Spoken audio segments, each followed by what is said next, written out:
What is up, guys? It's your boy Jim Rat Crypto. We're coming at you live every single day at 11 a.m. Eastern. Crypto in the morning.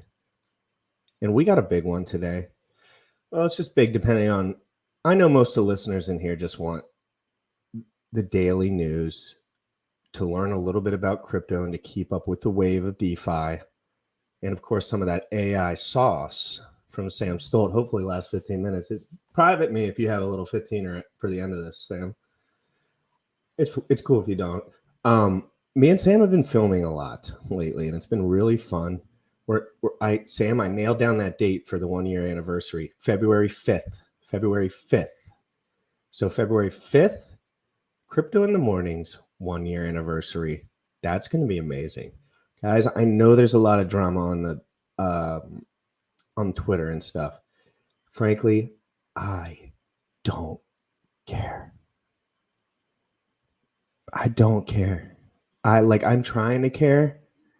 And yeah, I'll post a tweet calling the guy out, but he started this shit. I didn't do anything. He called me names. He was saying I looked funny. Oh, nice. Nice, guys. Nice. Okay? I don't charge anyone for anything. I try to keep it chill up in here. I try to make sure it's worth everyone's value.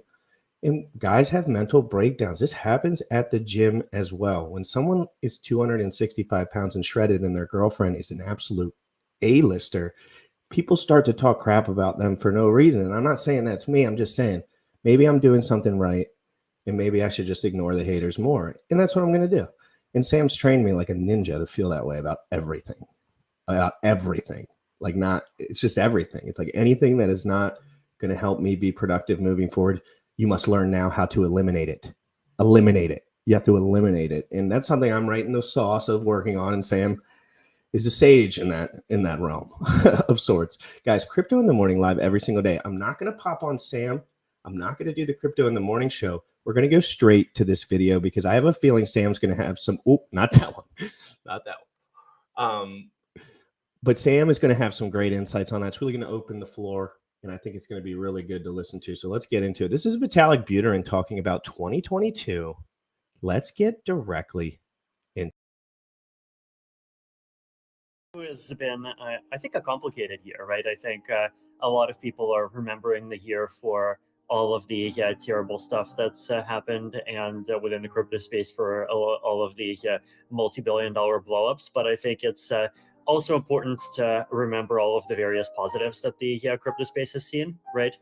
So the merge, I think, is the most recent one, but the big one, right? This is something that the Ethereum has been waiting for pretty much since its inception, right? And it's been delayed and complexified and turned out to be more complex than we thought. And lots of things have happened, but now finally, as of September 15th, I think it was 0645 UTC, we actually have a proof of stake chain, right? And doesn't it just feel good to be able to say, not Ethereum is going to reduce its energy consumption by 99.9%, but Ethereum has reduced its energy consumption by 99.9%, right? We're literally talking about going from a level of electricity consumption similar to the entire country of Austria to a level of electricity consumption similar to the entire country of, I don't know, maybe San Marino, maybe Vatican.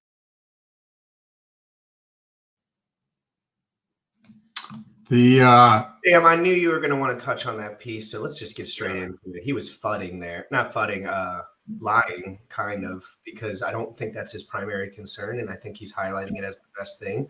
The emissions difference. What do you think about that? So think about what they just said. They went from, the energy consumption of Austria down to some energy consumption that is substantially smaller than that.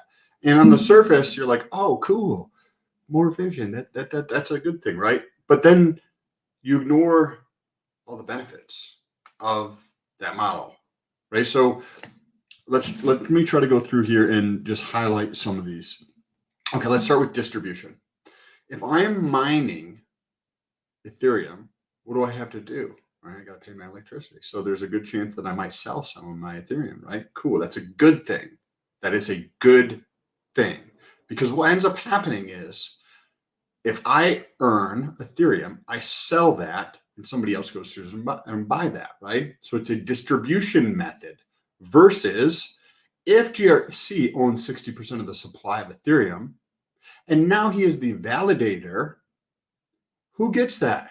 He does. Is he going to sell that because he has a explicit cost called an electric bill? No, he is not. This increases the concentration, decreasing the security of the entirety of the system as a whole. Like you're reducing energy consumption, but then you have all these negative externalities that people are just ignoring. Like they're just not even talking about.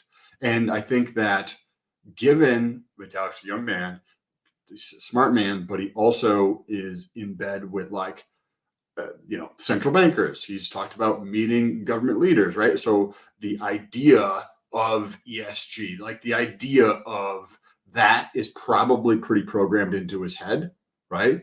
I also would be surprised if he's like a vegan or something like that along those lines. Not that, to each their own on that, but like it just seems to go in that direction. And I don't agree. I don't think that proof of stake is like the best option. I would have preferred proof of work for like several different reasons on this front here. And we're going to just see more and more concentration. We're going to see a decrease in the risk or a decrease in security and a increased risk of regulation. Think about this for a moment here before we get into the next step. We're going to talk more about regulation too. If I am the regulators and I need to regulate, say there's 2,700 people who are mining across the United States. And I want to regulate this, right? But then it's also, there's another 5,000 around the world who are mining. Now, if I want to regulate that, there's, say, 2,700 people in the United States. I need to go through and regulate and figure out a way to enforce this regulation because regulation is pointless if you don't have some way to enforce it, right? Just like driving in the middle of the night on an empty road where there's nothing around there. The speed limit doesn't mean diddly squat, right? Like you can go 97 miles an hour. There's nobody around. Nobody can stop you. That's kind of like regulation in a sense, where when you go from proof of work, which you have 2,700 players mining, to proof of stake, now there's 11 players that are controlling 70% of the network. And the guy broke it down more in the video because I was really paying attention on that part because those numbers were blowing my head off of my casket. He said 9 into 86% when he went all the way in. Like he did this is the broad, and then he said 9 validators, 86% would be his overall. And I was just like, oh. So think about it from a regulator standpoint. Is it easier to regulate? And remember, regulation is what? You have to be able to enforce it. If you have regulations that you cannot enforce, just like it does diddly fucking squat. So you have to have regulations that you have to be able to, smack somebody if they don't do what you tell them to do, right? That's the government. Okay. 2,700 people that you can't get a hold of, that you can't figure out. There's multiple ways to get around that regulation, right? Versus 11 players that control 70+% of all of validation on Ethereum. Not the Ethereum network as the entirety. And you only have to regulate 11 players. You just go to their house. That seems like in a world that I've lived in, corruption cannot not exist in that. Correct. It cannot not. It's almost, from what I've seen in this world, I've never seen that kind of centralized action not get completely. 9? It's not even like 3 sometimes there's a couple companies, different entities. We're talking about 9 guys, and they all have the same bags. And it's going to get regulated through that fashion because, like, if you're a regulator, you want control, you want power, right? And then there's other reasons to be able to want these things to happen, right? So now by switching from proof of work to proof of stake, which is so glorious according to Vitalik, right? You give up the security, you give up decentralization, because what do you think is more secure? 2,700 people across the United States securing the network, right? Mining, right? Having a copy of the blockchain, or 11 people controlling 70% of it, right?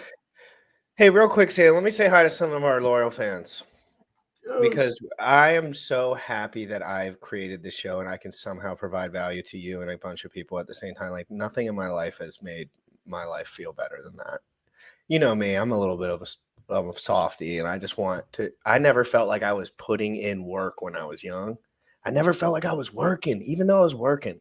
You know what I mean? And then I met Sam, and I was like, he's working, certainly. Like I want to work like that. And I used to just say, "Why are you happy?" Remember? I'd be like, "Why are you so like? How do you get in the good mood and stuff?" That's all it ever was. That's all it ever was. You found a way to be in a good mood. Well, good morning, guys. I am not going to be talking. I'm not turning this channel into a drama channel. That's ignorant. We have a lot going for this channel for intellectual credibility, and I'm going to keep that up as much as I can. Good morning, Luna C Point. Come get me, aliens. Here to take notes, dude. This has already been an amazing. I already have a clip that I just cannot wait to drop from Sam's talking about centralization, obviously. Congrats, because I have a feeling, Sam, some of those will go long term. And yeah, you know how I think about those. I just think like, oh, in 10 years, you were like, proof of stake. I can just see it in my head. Let's go, contractor. Thank you guys, everyone who's in here supporting the channel. I had a stressful day a little bit yesterday. I don't like to get all mad at everyone for no reason. And everyone was, I think I got about 100 DMs, you know, people messaging me slander on the internet. You know how that goes, guys. We're ignoring it. We're moving on, and we're going to get right back into this video because we need to know this stuff is extremely important in general. We're talking about AI software that scales to everyone and crypto that scales to everyone. And we're not even at 5%. And this is like this is not only important because it's going to scale to everybody, but it's also important because for the first time in the entire history of the planet, you have a voice. You have a voice. Right? Like you can go get into that community and you can voice your opinion talking about how it is increasing centralization, it's increasing power, right? It's decreasing security of the entire system for something, the ESG. It's going to definitely be regulated. The probability of it being regulated it's very, very extreme versus decentralized is much. Unless we get backdoor deal monopoly takeover stuff. Like that's the only way that it's going to work out. And that's a long shot, frankly, in my opinion. Like that's not, Ethereum's not like super like, you know, help all the, they're going to pay $12 gas fees. Come on. Win proto-dank sharding. It's in like one of those. Vitalik Buterin is the founder of Ethereum, the second largest cryptocurrency in the world. Before starting Ethereum, Vitalik was an early adopter of Bitcoin and was heavily involved in the crypto community. Vitalik has been through every single bear and bull market in crypto and claims this bear market is no different to the previous bear cycles the crypto industry has faced in the past. Vitalik was interviewed by Bankless Shows, where he gave his thoughts and opinions on where we currently are in the cycle and why he is feeling extremely bullish on Ethereum gearing up for the next bull run. He does, however, also speak about the other side of the sword, where if we have more liquidations and another potential black swan event similar to FTX, this could really slow down the adoption the crypto industry needs to move forward. Here's more of what Buterin had to say. But before we do that, if you enjoy finance videos, please support the channel by liking the video, subscribing, and dropping your questions or comments below.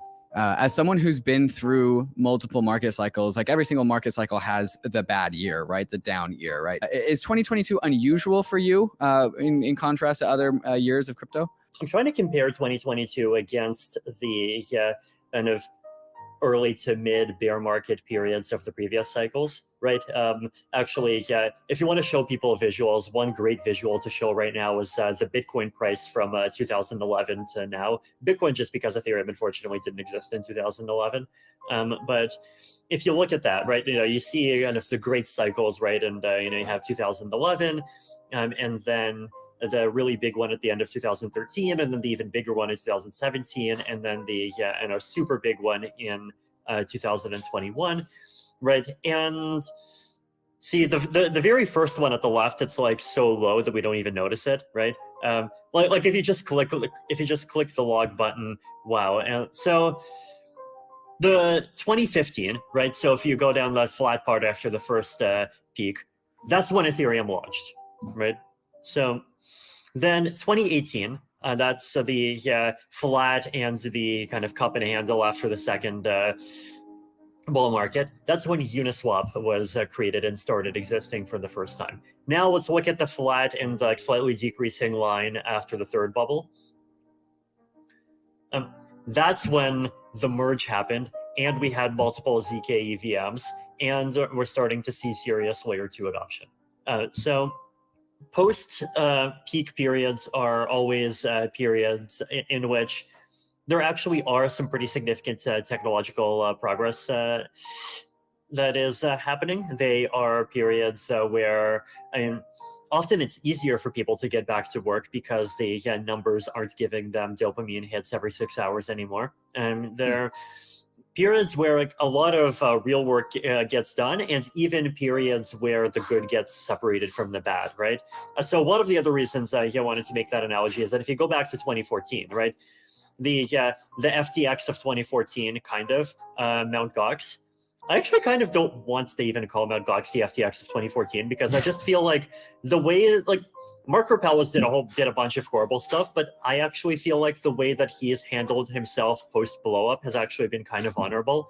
Like, you know, he hasn't tried to give himself a Suju style redemption arc or you know, in like kind of give himself attention on Twitter. He just kind of, you know, went quiet for a while, just diligently worked on helping people get their money back, and you know, working on Gox and other things, right? Like that's it's like our villains are getting lower quality now, right? It's you know, like Mark, I think you know, he has actually like improved in ways that like I just unfortunately you know, don't expect people like Sue and Kyle to improve even a decade from now.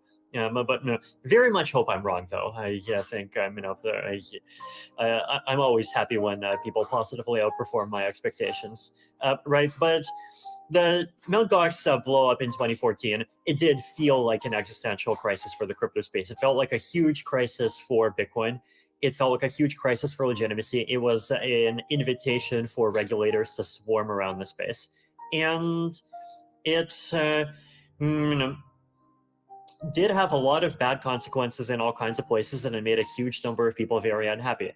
2022, you know, a lot of very similar things are happening, except, you know, now we have I think a much more interconnected crypto space, and we have a lot more sophistication, and so, you know, on the other hand, a lot more fragility and contagion happening, right? Though I think it's important to remember that like in 2014 there was fragility and contagion too, right? Because Mt. Gox, when it collapsed, it was both the thing causing the crypto prices to crash, and also the thing that people were used to as being the place where prices moved up and down. And so the market had to like basically crash and change where its numbers were coming from at the same time, right? And here, you know, this year we had the double whammy of you know, obviously first Luna coming back down to Earth, and Terra going back down to somewhere much lower than Earth, and you know, 6 months later, obviously, FTX blowing up, and then a month after that, I think BlockFi is like in bankruptcy or something like that now, right? So it's definitely echoes of a similar situation, but at the same time, like I don't want to all be rosy about it, because I think the other thing that's important to remember now that I think will make 2022 harder to recover from than 2014 is that I think a community having like this very high variance and like both high excitement and high turnoff approach to existing is something that's a very good strategy when you're trying to increase adoption from 0.1% to 10%, but it's a terrible strategy when you're trying to increase adoption from 10% to 70%, right? I think this is a criticism. Anything you want to touch on here, Sam? Or are you enjoying the video? I'm enjoying the video. I was actually just thinking about this as he was going through this, how adoption is playing out. Like there's no metric that I know of, and please, if you guys think of a metric or a way to measure, please let me know in the chat here. But there's no metric or good way I could gauge how the crypto space is doing, right? In the EV, electric vehicle space, you get plenty of reports that show what percentage of total new vehicles sold are EVs, right? And so that number is like parabolic, right? Up and to the right. The only metric or data that I know of is the like annual report or state of the nation from crypto.com. So as he's playing this out, like I'm thinking about adoption, right? And I'm curious to see how this is affecting adoption.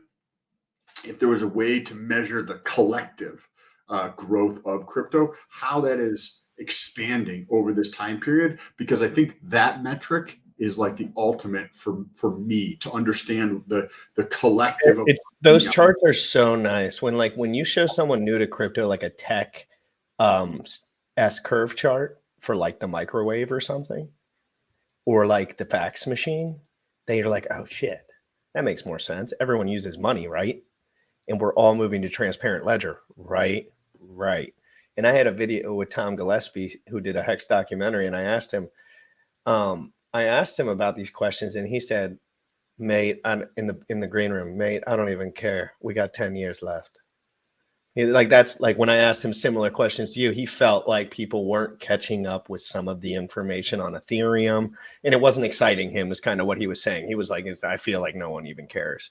And we do a show every day, so we can tell the consciousness is changing quick, because we have 79 in here and we're talking about nerdy stuff. Like I followed the EV, like Tesla EV space for quite a long time. And we've talked about the adoption curve, right? So it starts out really, really slow, and then it's like doubling, and it's doubling. But if you double from like a fraction of a percent, right, you're still a fraction of a percent. But once you start to get to say 3.5%, 7.5%, 12%, shit goes bananas very quickly. Like if you think of like the crypto space as like, think of it as like a normal city. Like a normal city. Like I lived in a city where there was 5,000 people in it. If 12% of those people were doing something, everyone would be doing it soon. And so now we're in the EV space, right? So compare this to EV space. EV space is just like 1 or 2 years ahead of adoption on the S curve, right? So I think it was in 2020, it was like 4%. Then it was like 8%. So what I'm talking about is there's 90 million or 88 million vehicles on a global scale that are produced and sold to individuals. Of that total, 2 years ago, it was around 4%. Then it was around 8%. And then last year was like 13 and change, right? So you have a massive increase in the amount of EVs that are being produced. These are electronic vehicles being produced from Tesla, but a lot of that is actually coming out of China, right? China is going to do like the OEMs of 2031 are going to be Tesla and China based. They're not going to be US companies. I have a feeling you're going to cover that a lot in the next coming years.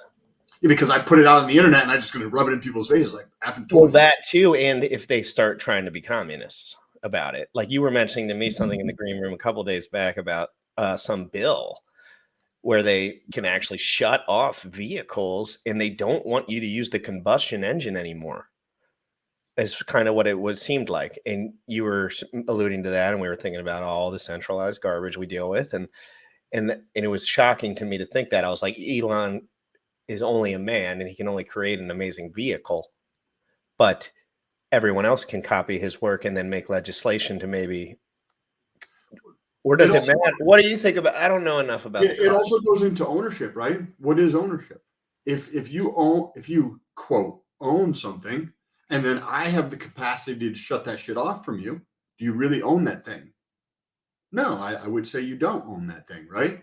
Because you have the ability to shut it off at any point. But to tie this back into crypto, if you think that crypto.com has a better or a larger amount of data available in the crypto space, crypto.com, giant website, right, has more data globally than we do, they estimate around 3.5% of the global populations in crypto. And remember what GRC just said, right? If a city is 5,000 people and 12% of those people are starting to do something, that's going to start to affect the other 5,000, the rest of that, the gap of the population there massively. Everybody's going to start to notice that. So like, Yeah, this and that could be a couple of years too. But I mean, they come out with the bill, we're going to cover it when it drops. but here's the thing: if it was 3.5%, that was January 2020.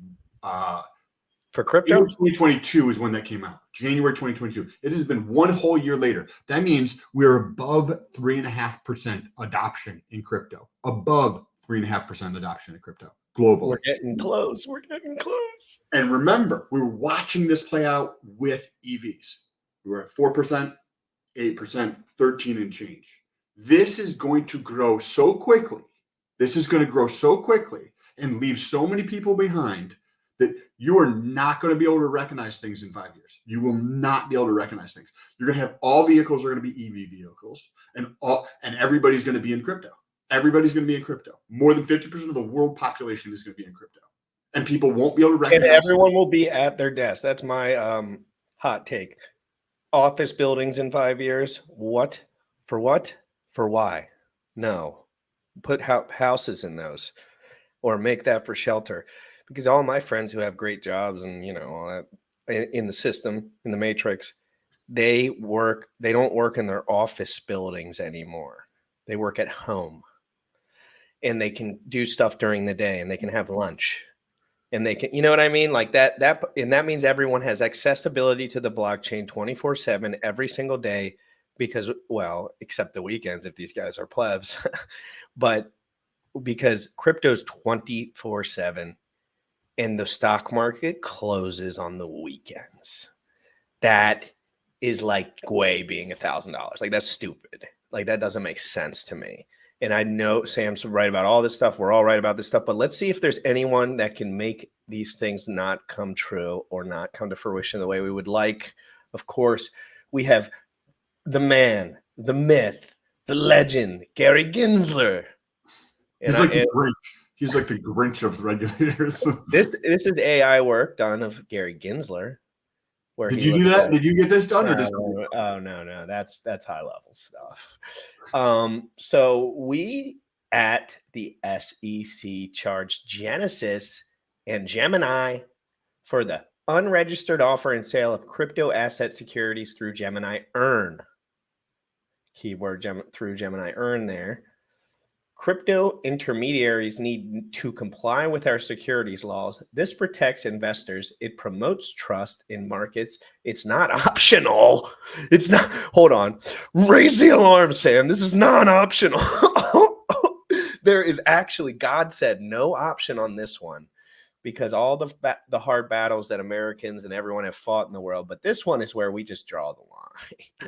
When do people start waking up to, if you read the last part of that tweet, he's like, not only was this not optional, but it says this protects investors and it promotes trust in the market. Does anybody who's listening to this, right? There's 81 people watching, listening. Do you actually think anything the SEC does promotes protecting investors or trust in the marketplace? Like, anybody who thinks for themselves doesn't think the government is there to help them. The only people this helps is the lobbyists and Wall Street. This is all this is helping. It's not helping you. It's not helping anybody else who's actually investing in the marketplace. Yeah, that's right. Don't tell anybody, though, because all you have to do is start thinking for yourself, and you recognize what a load of BS is coming out of his mouth. Sorry, you want to get into that video, though. Sorry, when Sam goes on those rants, sometimes I'm trying to do some cool clips, and I want people to see some of the artwork that I've done to I like to do art to show each show and like the progression of like where we're at. And at this point, we were literally, it felt like it was crazy. Obama started talking. Whenever Obama starts talking, I shake in my boots for some reason. I get scared. When that guy starts talking. Sorry, I couldn't pull it down. Sorry, clicking too many buttons there. But I want to listen to this, Sam. And there's young guys in this chat that need out of the matrix. They need out. And they're not out yet. They don't have you on daily chat. They don't have friends that care about their well-being. They don't have a family that's giving them a pat on the ass saying you're the best in the history of the world. You're going to take over the world. You're a beast. So what we're going to do is break this shit down so you guys can see it real time. This is proper propaganda. This is literally what China does. This is what China does, except they don't let you look at anything else. So that is a different twist to their little matrix. But this is where we're headed. This is where I'm telling you, because I've been a freedom fighter my whole life. I'm not much of a, I've never really entered the matrix because I was so like aggressively doing drugs and shit. Like I was just like, you know, I don't do any of that stuff. And then I started learning. I never entered this little world where people listen to these exact blurbs, but the emotional world I've lost to many years of my life having emotional baggage that was worthless. But this is similar. It's very similar. It's just bullshit in your head. And I'm going to tell you right now, this is really well produced, frankly, propaganda. What do seatbelts have to do with crypto lending?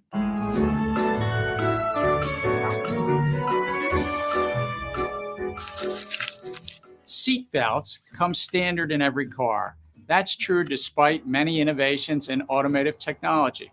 Whether a car is four-wheel drive, two-wheel drive, whether it runs on gasoline or electricity, drivers and passengers deserve to be protected. Similarly, our federal securities laws protect investors. There's no reason to treat crypto markets differently from the rest of the capital markets just because it uses a different technology.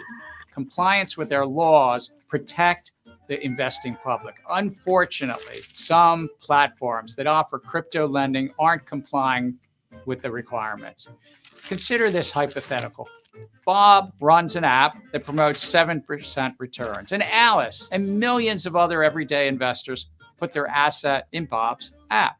Disclosures help Alice understand what Bob is doing with her assets. How is he funding the promised return? Is he running a hedge fund, for instance? In essence, what risk is he taking? Notably, it doesn't matter what kinds of asset Alice put into Bob's app. Cash, gold, Bitcoin, chinchillas, or anything else. It's what Bob does that determines the protections provided by our laws. That's what the Securities and Exchange Commission found in a recent settlement with the crypto lending platform BlockFi. There are costs of complying with securities laws, just as there are costs to the car makers of adding those seatbelts. Platforms that offer crypto lending need to comply nonetheless. This helps protect investors. It increases trust in our markets. Getting these platforms to comply with the securities laws will benefit investors and the crypto market. As with seatbelts in cars, we need to ensure that investor protection comes standard in the crypto market. You know what would be actually valuable? If the SEC came out, if this guy looks super frail, like he looks like if like it was really windy out, like he would have to hold on to something without getting blown over, right? Because he looks extremely frail. But that's besides the point. He could use a regimen. If the SEC actually wanted to promote trust, if the SEC actually wanted to protect investors, you know, it wouldn't be doing this approach. It would be telling every single person to put your money in self-custody. It wouldn't be telling them to do what they're doing, and it would be teaching them about actual crypto versus the scam cryptos versus garbage cryptos, like the CBDC that the United States is going to come out with, that is going to be garbage scam rug pull token, right? That it would be like, don't invest in this stuff. Do not have custody in somebody else's hands. Don't give your $10,000 to GRC to say, I will protect your $10,000. Keep your $10,000 for yourself. And that is how you can promote trust. That's how you can. And we promote that on this show every single day. I show this almost a few times a week. This is my list, right? This is my list of the cryptos that I would probably be, if I had money and then I wanted to spend it, I would be thinking about one of these. These would probably where would be my head goes. We'd be thinking about Ether. We'd be thinking about a little bit of Hex. We'd be thinking about minting some Zen if I had a bulk mint potentially on some Ethereum. That would be a good play long term. BNBP, if they drop 4 more games and these stakes come out, could be really long-term prospects there. But guess what? With all these coins, Sam, I have them in my wallet. They're all in my wallet. So for all of you guys that say I get everyone wrecked on everything because you can't point to anything else, The truth is, I'm trying to teach people that the only cryptos that I use are the ones that you actually have reason to be used in a decentralized manner in your own custody. So yeah, if I don't care if the price chart goes down or this or that or the other, everyone just gets framed by whoever they like the most. And Vitalik mentioned that in his video. He's like, people just want to be inspired. Generally, they'll follow someone who inspires them. So guys catch a beat on that. Guys that are a little bit maybe not so legit. And then they'll try to act all inspiring all the time. And I probably do that to a little degree. Everyone probably does to a little degree. But I need people to know the truth is you need your custody. You need to read the white paper. You need to understand that if you spend $1,000 and you have only $2,000, you're retarded and you need to focus. And you need to get your life in order. And you need to get your emotions in order. That's what this show is all about. And that's the truth. If you're in here and watching it, like everyone can say my ego's out of control. It's the new little thing. My ego's out of control. I've lost 12 pounds of muscle in the last 6 months. I have not. Dude, when I called Sam for the first time, my ego was out of control. And I was scared. I was so scared. And I'm not scared anymore. My ego's frankly not out of control because I've already experienced a lot of those ups and downs that come with that. And frankly, it's all a distraction. It's just a distraction. I just need to learn how to work more effectively and communicate with the people around me better. That's it. I just bet going back to the government thing, like there's people who actually believe the government's trying to like protect people. And you don't have to like remember that far, like the last 36 months, they weren't promoting your health. They're telling you to take poison that has never been tested that promotes myocarditis. Like there's plenty of research. You don't have to take my word for it. Go start educating yourself, right? Not telling you to go to the gym, not telling you to improve your diet, not telling you to get sunlight, right? All of the things that can actually help your health, just like we saw that happen, right? Then we look at what Gary Gensler's coming out in the SEC. They're not telling you to take self-custody of your crypto. Great point. Hold on to that. They're not telling you how to evaluate something to understand this is a mutable code. There is no backdoor on this. It cannot be changed. There's a fixed supply. This is how it was distributed. These are some of the things you want to potentially take a look at. These things, right? They didn't tell you to go to exercise when this pandemic came out. They didn't tell you to go get sunlight. They didn't tell you to start eating garbage processed foods at the store, eliminating seed oils, getting rid of all the bad crap that you're consuming. And Sam, it took you 20 years of absolute freedom fighting to figure that out.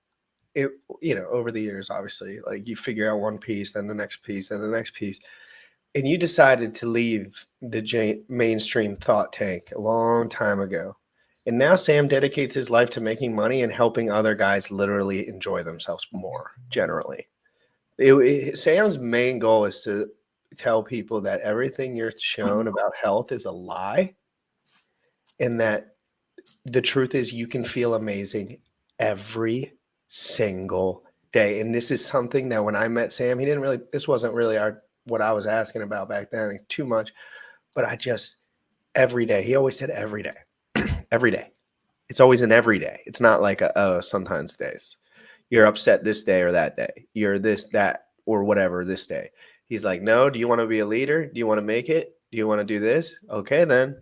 You don't complain. You don't lie. You're transparent. It all comes down to this consciousness where everyone's starting to learn again and wake up and stop following people just because there's a little bit of money maybe under their butt. Do you believe in like God, or this is you, but also everybody? I do.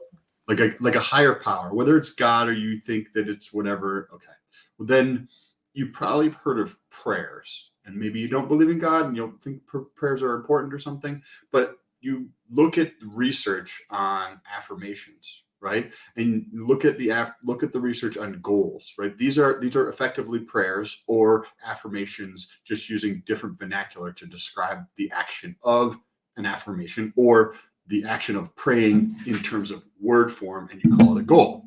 So when you understand when you understand that those are the same exact thing, and then you look at society and you look at what's coming out of people's mouths, what are people saying?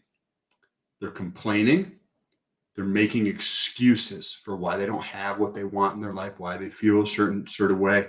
What are those things? They are prayers, they're affirmations, they're goals. So when you recognize that most of society is praying for a horrible effing life by making excuses and complaining about their daily life every effing day, what they're doing is affirming. What they're doing is creating goals. What they're doing is praying to that higher power, their God or whatever it is, to make their life miserable. Like, what a foolish, silly, dumb, ignorant thing to do. It blows my mind. Absolutely. It blows my mind too, because I've always, first of all, GRC is never too big to throw his hands up. You know what I'm saying? Like, I don't make the rules around this, John. I know that enough about life where there's powers that be that have more influence than I do, certainly. And I just want to do my part to make the world a better place. Like, that's really it. Like, once you figure out life, you learn, like, you can't do everything, but you can do something. And sometimes you can do a lot. And sometimes you can do a whole 1% on the entire universe. And sometimes you can do a barely nothing and just make a video game that maybe 1 million people like. 1 million people. 1 million people learned from that video game. Wow. Put them all into a room. I always think like that, Sam. I don't think I've ever said this. I think about Lane and all the guys that maybe I've helped in some way, shape, or form, all being in a room. And I'm like, I'm happy I did something. Like, if I could do something, I've had a lot of bad experiences and a lot of amazing experiences, but you want to help people where you can. And the emotionally immature people will just freak out and cry. And guys like me and Sam will look at them and be like, I know what it's like, man. I was 19 too. Like, you know what I mean? I was 18 too. I knew what it was like to be upset when my girl dumped me. That's a horrible life. My girl dumped the shit out of me a month and a half ago. Sam, have I ever mentioned it to you? Other than maybe like the day or two after? No, because he wouldn't even hear it. He wouldn't even let me, really. So let's continue with this, Sam. I'm going to pop this right up in your flipping face to get you thinking, because we haven't talked a while about the CPI data. And I just found this tweet random, kind of. CPI US inflation falls to lowest in more than a year. And Sam, we're coming up to a pivotal point. Some people think there can be a pivot. Some people think, I would say the general smart person that I follow and actually respect says that we have more pain coming. Sam, that would mean, what is it called when they switch the rates over to the other way? What do you mean? Like, they make the market go from... Oh, they're inflating? They're basically increasing the monetary supply. It's quantitative easing, and then the other side of that. So when do you think, just from this standpoint, I'm not talking about crypto, we will see a momentum shift in the market? Do you think there's legs down, sideways time? What are you thinking? What are you feeling? And I know it doesn't matter to you specifically, but it's important for a lot of these crypto projects, timing as well. We know how exponential curves work, right? Because I'm going to tie this into this and back into crypto as well, with the monetary policy and what the Fed's doing. We know how like exponential curves go, right? They go like this. It's exponential. Linear is just a straight line. Exponential is like this, right? Where like it comes out really, really slow, barely notice any growth, barely notice any growth, barely notice any growth. And then in the course of another year, you're like, holy shit, things have tripled. And then another year, and then you're like, holy shit, a 10x from what we had last year. And if you look at the monetary base, so you could think of the monetary base in the US as dollars, right? How many dollars are in existence? The supply is increasing exponentially. So we have this, right, type of effect where for, I don't know how many decades and decades of just increasing, creeping along. But then now we're at that point where with every new year, right? We just had the budget deficit for the federal government, negative $1.4 trillion. They just approved another $1.7 trillion to waste money on dumb ass shit. Oh no, and they all had a round of applause, like someone just had a baby, like someone just had a child, and I could see it in them. It felt like they all just got paid. It felt like bonus day. They were like this, like almost like the Pope was coming. Little short freaking Ukraine dude. Everyone in this country getting bombed, we think. And we're getting there. First of all, top 10 corrupt countries in the universe would be Ukraine is in there. I've literally read about it for like an hour. So I'm not just bluffing on that. Like there was a couple gauges of like what makes a country, you know, I can't remember the exact metrics they were using, but they basically said fraudulent things that go on within the country, right? Things that are transparent, non-transparent, and things that cost a lot of cash. So in we going like this to everyone, my mom was like, yeah, like everyone. So now tie this into what happened. So if you monetary policy, what is the Fed going to do? How does this relate to crypto? Okay. So we have the monetary base in terms of USD quantity increasing at a faster and faster rate, right? We are now living through the debasement, right? Which is like if I have back in Rome, they had gold coins, right? And the gold coin, say, weighed 10 grams. And then when it came in through taxes to the treasury, I would pull off 1 gram of that, but I'd still say it was 10 grams worth, effectively the price of that. We're going through this process in real time while the acceleration in growth of crypto is happening. There has never been one fiat currency in the entire planet that has ever survived. And we're watching in real time as this happens with the US dollar. So what is the Fed going to do? What is the Fed going to do? Well, at some point, the Fed is going to realize that it's going too far, and it's going to try to stimulate the economy. It's going to try to stimulate the economy. I think that will probably happen in 2023 because a lot of people don't realize what's actually happening. I think a lot of the data the Fed actually looks at is antiquated data, right? Like, yes, there's a lot of data that they look at that I'm not looking at, right? And I could be wrong. However, one thing that I know happens when you get to, the feeble old age of like ancient, like Gary Gensler is, right? Like everyone in all of them are that age. All of those guys are like 85. And you look at the data they're looking at. It's old data. And the easiest way to conceptually like understand this is people like that look to mainstream media to get information. You, whoever watching, don't look to mainstream media to get news because you understand it is garbage. I'll give them my tip. I call the smartest 3 guys I know. I call the smartest, most open-minded 3 guys I know, and I ask them generally until one of them will answer. And so if you're using bad data as a source to make decisions about monetary policy, you get bad negative responses, right? So this is inevitably going to happen with the Fed. They're not accurate. They're not like NOBO. They're not amazing at what they're doing. This is going to happen with them. It's going to go too far. We're going to go deeper and deeper into a recession, while at the same time, the government is going to be like, oh, we need to give more away. We need to give more helicopter money to everybody, right? And How they're going did to they start slip printing that 1.7 billion out, bro? How did that slip, bro? Like that was just right in the middle of the weeds, and they all acted like it was a holiday. That's because they don't want to actually take responsibility for anything. Right? Like But they don't have to. They don't have to. No one listen. My parents listen to these motherfuckers. Like everyone listens to them. Like not everyone, but the general consciousness. They can do 7 hours of editing and generally take care of the general consciousness for a week. Of everyone. Like just by saying COVID is bad, a couple bombs hit this building, a couple kids died. Here's some clips. Kids' limbs falling over the place. Trust me, believe me, it's horrid. No young kids in any other countries are getting slaughtered. Trust me. Trust me, no one is getting maimed and wrecked anywhere else. There's not fertile economic ground at the time in those other countries. I knew this. The first time I learned this was after they started. When someone told me that, one of my dad's buddies was like, they just go over there for oil. He's like, he would just say that when I was young. I was like, why do we fight in all these wars and these random? He's like, oil.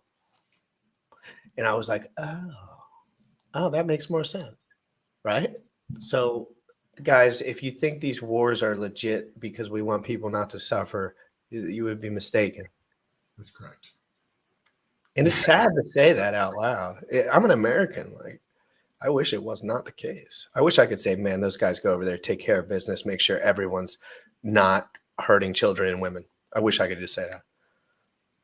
It has to do with power and control. That's what that has to do with. It doesn't have to do with the well-being or democracy. Like anybody who thinks that the democracy here, right? The whole entire monetary system is fake. Everything that is in the country is based upon the monetary system. So how could you believe that something like this is democracy or a free market, right? If it's all based on a false premise that fiat is something real, and it's not.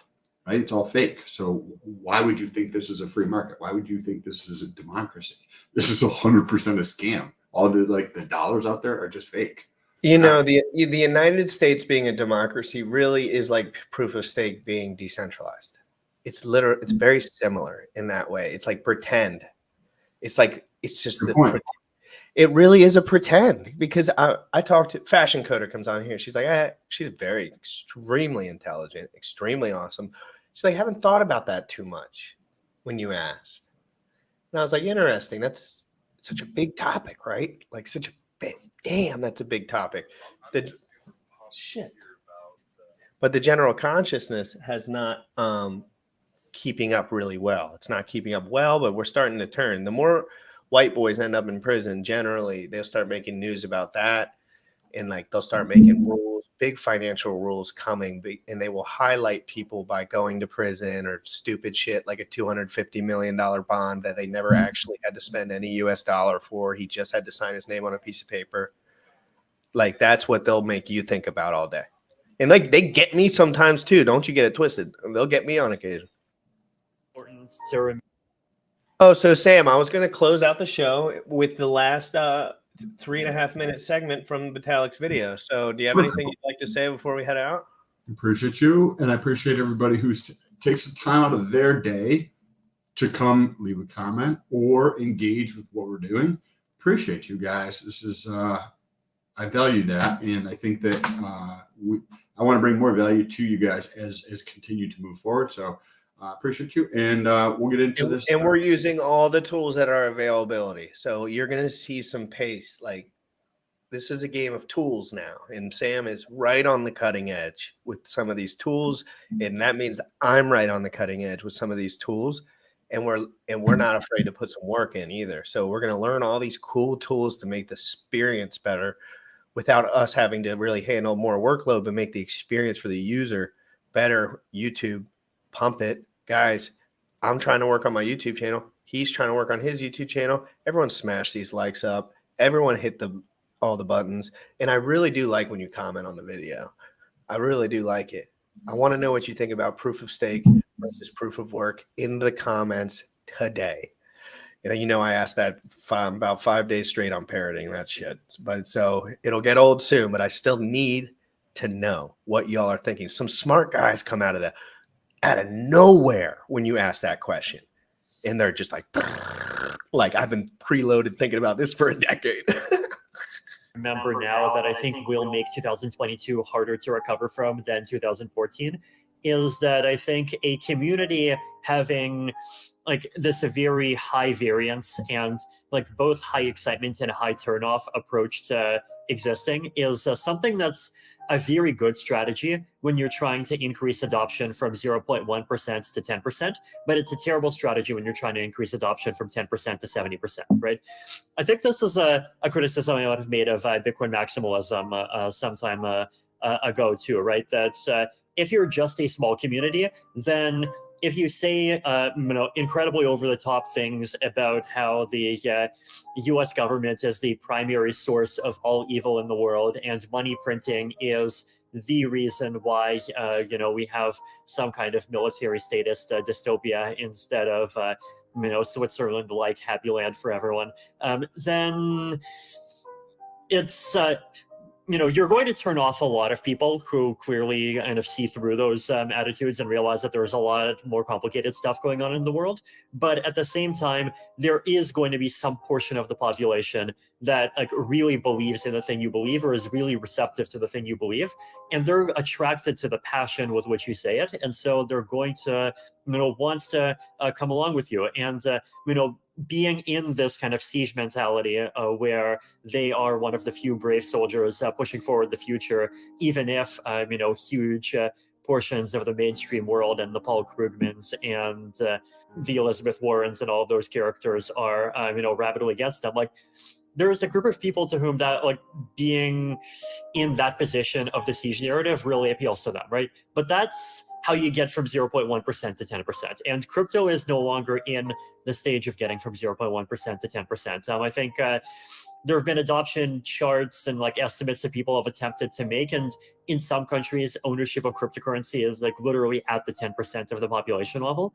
So now the space is at the level of trying to get from 10% to 70%. And that requires different strategies. And strategies where, this really crazy stuff that keeps losing people $5 billion keeps happening are like the exact opposite of what the space wants and needs to do, right? So I wanted to give the message of optimism, but also give this kind of important message that there is a lot of work that needs to be done. And, the status quo, even if it's a status quo that's like kind of secretly exciting and fun for a lot of us, like that's, not the sort of thing that we want crypto to continue to be 4 years from now if we... You already know what time it is. Thank you for watching our video. You already For know more what time it finance is. content, Crypto don't in the forget to morning. like Crypto in the morning. Crypto in the morning. Waiting on phone. Crypto in the morning. Crypto in the morning. Crypto in the morning. Crypto in the morning. Crypto in the morning. Waiting on phone. Crypto in the morning. Crypto in the morning. Smoking no blunt on my way to the gym. 11 a.m. and I'm already tuned in. Got me some hacks and I'm making a stake. Got me some heads on, I'm making it rain. Pay me some maxi and that's just in case. Gym ready, sent me to show you the way.